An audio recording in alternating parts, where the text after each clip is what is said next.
รามี่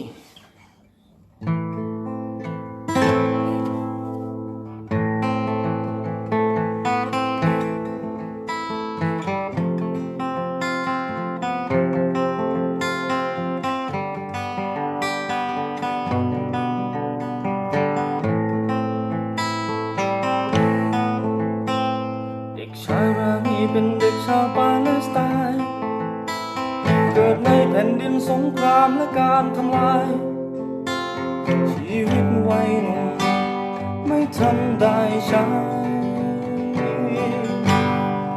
ศรัทธาแห่งศาสนาอยู่เหนือความตายแต่ต่างไม่อาจร่วมแผ่นดินเดียวกันได้ถึงทำสงครามแยกแผ่นดินปาเลสไตน์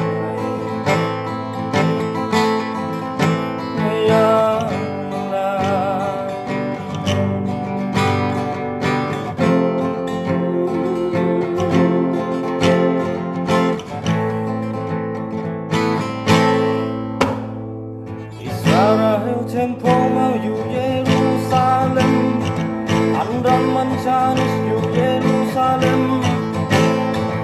อ้างสิเป็นเจ้าของไม่อาจยอมร่วมทำสงคราม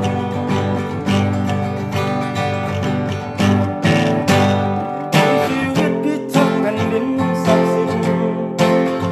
สิ้นชีวิตได้ขึ้นสวรรค์แน่นอนรบกันอยู่เพื่อแยกแผ่นดินที่ไม้ปองสถาปนารัฐปาเลสไตน์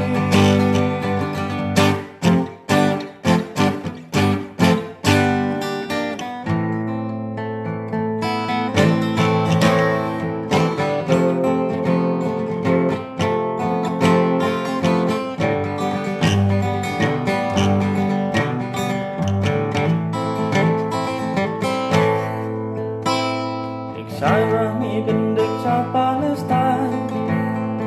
อายุ12ได้ลองลิ้มรสความตายสังเวยสงครามศรัทธาศาสนา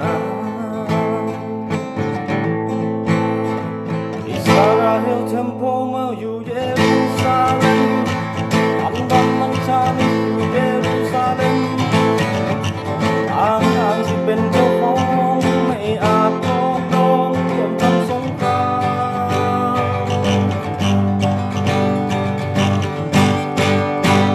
มีชีวิตพิทักษ์แผ่นดินศักดิ์สิทธิ์สิ้นชีวิตได้ขึ้นสวรรค์แน่นอนรบกับอยู่เพื่อแยกแผ่นดินที่ไม้ปองสถาปนารัฐ